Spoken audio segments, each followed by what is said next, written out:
So hello my dear friends, welcome to my new video. In this today's video, I present for you a master teacher of Little Dear Sir channel is here with you a very new and interesting topic, that is air around us. So in this today's video, we are going to learn about the air around us. But before the starting, like, share and subscribe our channel Little Dear Sir and tell the comment box to like this video. But welcome to our channel Little Dear Sir, because we are the one of the channel which provide you free education on YouTube. So, have you ever seen air? Have you ever seen the air? Have you might not seen air, but surely you have felt its presence so many ways.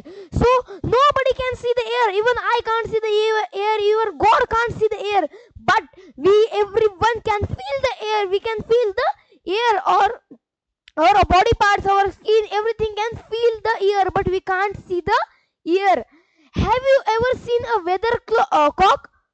Have you ever seen a weathercock?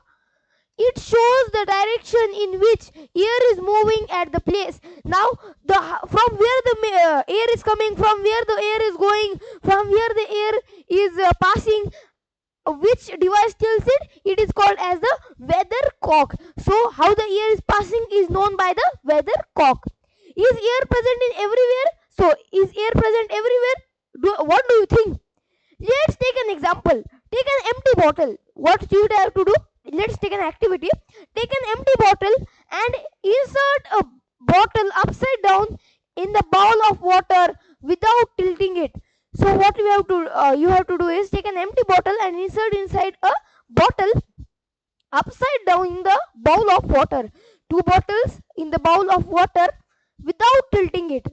Does water enter the bottle? The bottle was completely filled with air. That is why water will not enter the bottle. So by this experiment, what can we see?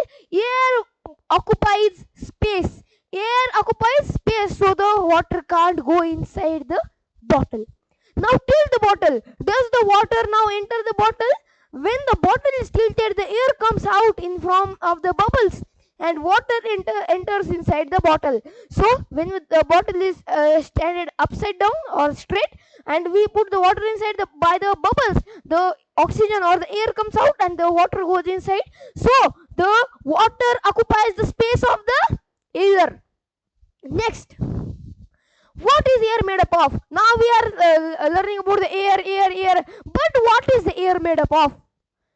Until 18th century means 1756, 1779, all these things. People thought air was just one substance. People thought that air is only one.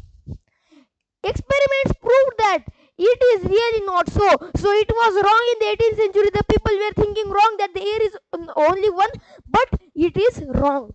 Air is mixture of many gases. This is a very important point. Air is the mixture of many gases. Note it down. Air is a mixture of many gases.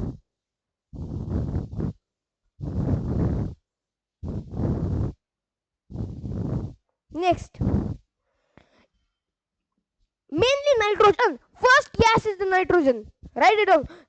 First gas is the nitrogen. How many percent? 78%. Nitrogen is 78%.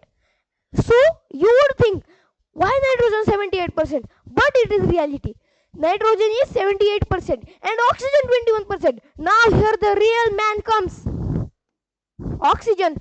The main thing which we need from the air is the oxygen, because we need the oxygen for the respiration or the breathing. In class 7th, you will learn that how the oxygen is needed to our breathing.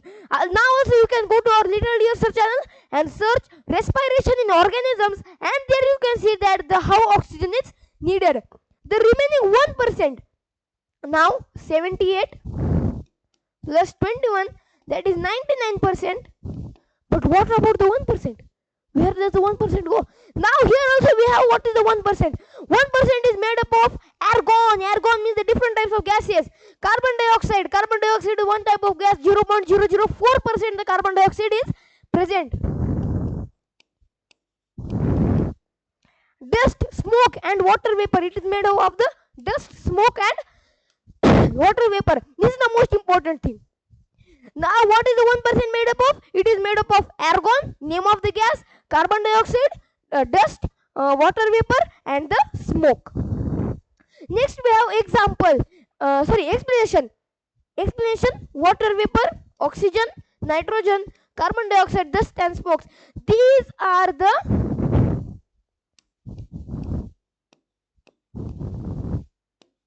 components of air. What do we call them? We call them as the components of the air. Next, water vapor. The presence of the water vapor is important for the water cycle. Now you have seen or you have learned about the evaporation, condensation, this water cycle. How does it form? It is because of the air. In the nature, air contains water vapor. This is the most important thing. Air contains the water vapor, which condenses to form droplets of the water. Now it goes up, the clouds are forming, that the rain is coming. These are go in the water cycle. So here we can understand that the air contains the water vapor. Next we have the oxygen. Oxygen, as we all know, is essential for living organisms. Oxygen is essential for living organisms because we breathe in oxygen and give out carbon dioxide. Burning can occur only in the presence of oxygen. Now if there is no oxygen, no burning, we can't fire anything. No, fire will be extinct because of the oxygen. We also will be extinct. Nothing will be on the earth. And all the planets don't have the atmosphere. What is atmosphere? Atmosphere is thin blanket of the air around the earth. Only the earth has it, and because of the pollution, population, these are the main threat, because the atmosphere is getting less, or the thin, it is getting thin. Nitrogen. What we next have is nitrogen.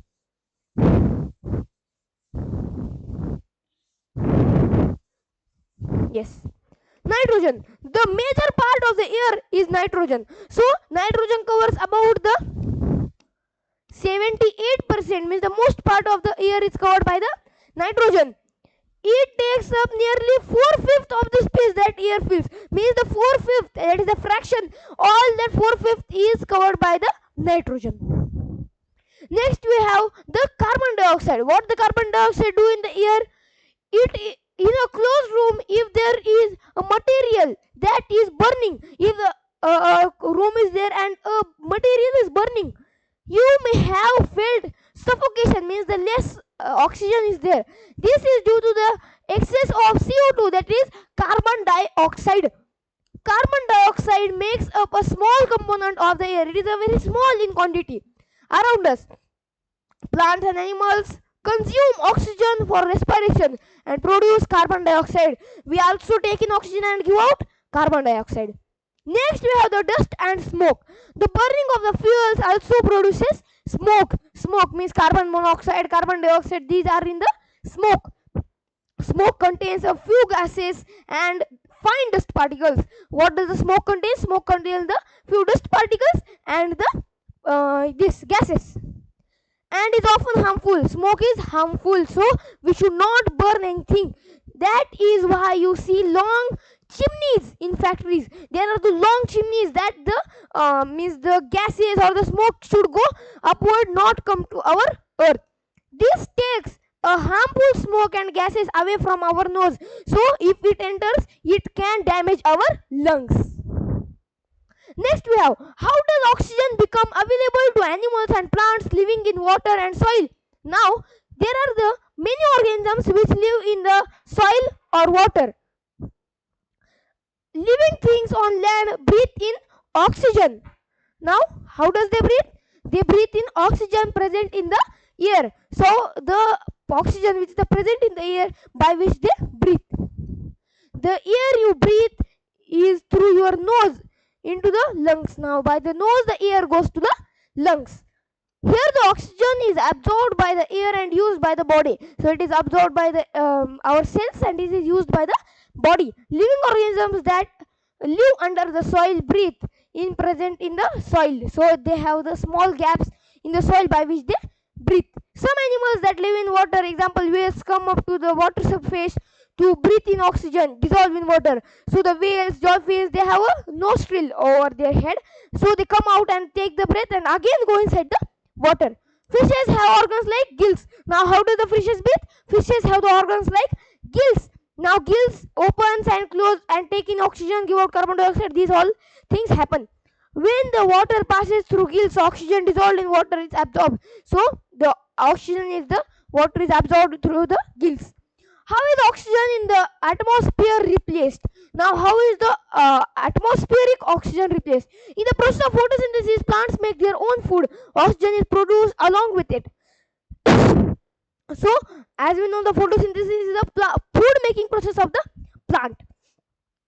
Plants also consume oxygen for respiration but produce more of it than they consume. Means at night they take the oxygen and give out carbon dioxide, but in very less quantity. But in the morning they take a large quantity of carbon dioxide, a small quantity of carbon dioxide, but give out more oxygen.